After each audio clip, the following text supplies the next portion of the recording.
ॐ कर्मण्येवाधिकारस्ते मा फलेषु कदाचन मा कर्मफलहेतुर्भूर्मा ते संगोऽस्त्वकर्मणि। ओम श्री परमात्मने नमः। भावार्थ: तुझा अधिकार फक्त कर्म करण्याचा आहे. कर्मफलाविषयी तू इच्छा धरता कामा नये. म्हणून तू कर्माच्या फळाची इच्छा करणारा होऊ नकोस. तसंच कर्म न करण्याचाही आग्रह धरू नकोस. चित्तशुद्धीसाठी निष्काम बुद्धीने कर्माचरण केलं पाहिजे.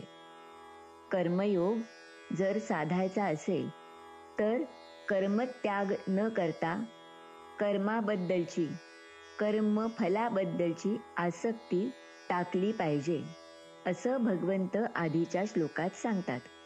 अनेक विचारवंतांनी, तत्वचिंतकांनी त्यांच्या काळानुसार वेगवेगळ्या प्रकारांनी भगवद्गीतेचा अर्थ लावलेला आहे.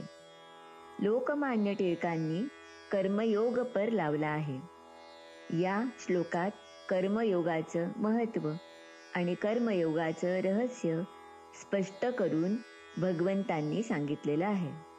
यात भगवंतांनी कर्मयोगाद्वारे जीवन जगण्याची आणि कर्म करण्याची कला विशद केलेली आहे.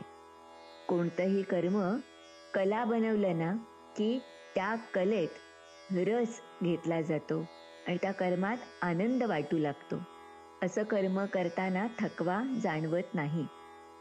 आत्म्याची अमरता आणि स्वधर्म पालन याविषयीचं मार्गदर्शन करून भगवंतांनी अर्जुनाला लढणं हेच तुझं कर्तव्य आहे, तोच तुझा धर्म आहे, हे सांगितल्यानंतरही आपल्या हातून आप्त गुरुजनांचा मृत्यू जर घडला तर आपल्याला घोर पाप लागेल, ही अर्जुनाच्या मनाची धारणा त्याला त्रास देत होती, निर्णय घेण्यापासून परावृत्त करत होती. अर्जुनाची ही मनस्थिती पाहून भगवंतांनी त्याला पुन्हा समजावलं. भगवंत म्हणाले, अर्जुना, अरे पाप पुण्य, जय पराजय या गोष्टी युद्धाच्या अंती परिणामांच्या रूपाने समोर येतील. युद्ध सुरू होण्याच्या आधीच परिणामांच्या विचाराने तू जर हताश झालास तर तुझी युद्ध कर्तव्यातील एकाग्रता नाहीशी होईल. युद्धाच्या वेळी अशी अस्थिर मनोवृत्ती असणं चांगलं नाही. मनाचा समतोल ठेवून युद्ध कर. तुझ्या हातून घडणारं युद्धासारखं कर्मसुद्धा कर्तव्य आणि स्वधर्म पालन असल्याने त्याचं पातक तुला लागणार नाही. तू कर्मबंधनातून सुटशील. कर्मणी एव ते अधिकारः, म्हणजे फक्त कर्म करण्यावरच तुझा अधिकार आहे. कारण मनुष्य योनी वगळता अन्य सर्व योनी या भोग योनी आहेत. तिथे कर्म करण्याचं स्वातंत्र्य नाही. मनुष्याला मात्र कर्म करण्याचं स्वातंत्र्य आहे. भूतकाळातील कर्मांवर व्यक्तीचा वर्तमान आणि वर्तमानातील कर्मांवर व्यक्तीचा भविष्यकाळ हा अवलंबून असतो. बऱ्याच वेळा आपण भूतकाळातील कर्मांवर विचार करत बसतो किंवा भविष्याची काळजी करत बसतो. कल्पनेत रमतो आणि वर्तमानातील कर्मांपासून पलायन करतो.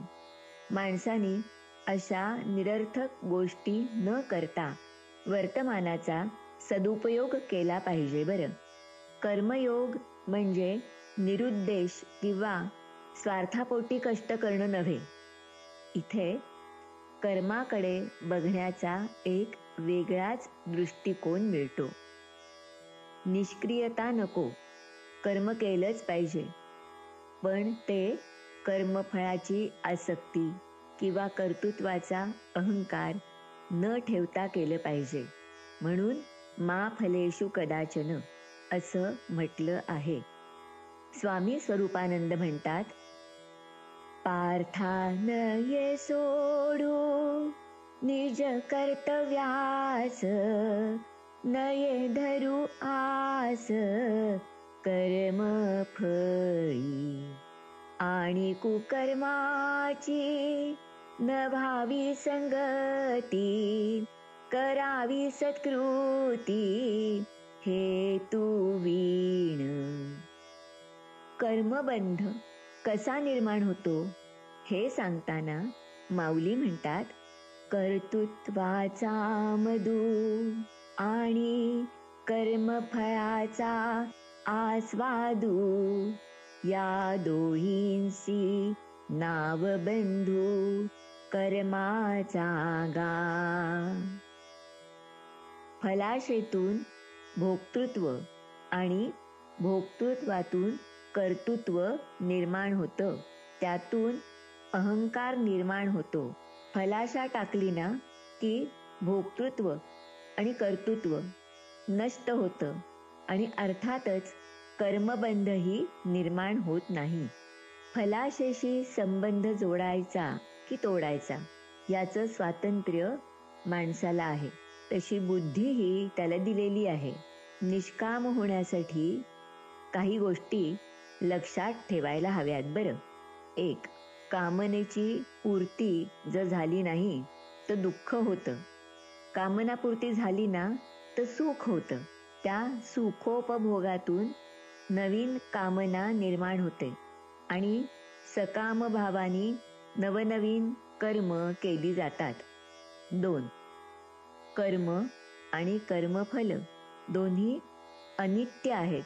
त्यांचा नित्य अशा परमतत्व प्राप्तीसाठी उपयोग नाही. 3. निष्कामता येण्यासाठी प्रखर विवेक आणि सेवाभाव हा आवश्यक आहे.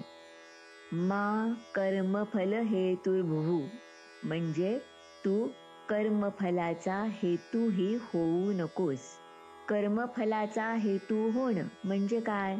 तर शरीर, मन, बुद्धी आणि इंद्रियांसह आपण जी शास्त्रविहित कर्म करतो त्याविषयी ममता, आसक्ती, स्पृहा ठेवणं म्हणजे कर्मफलाचा हेतू होणं. स्पृहा म्हणजे इच्छा.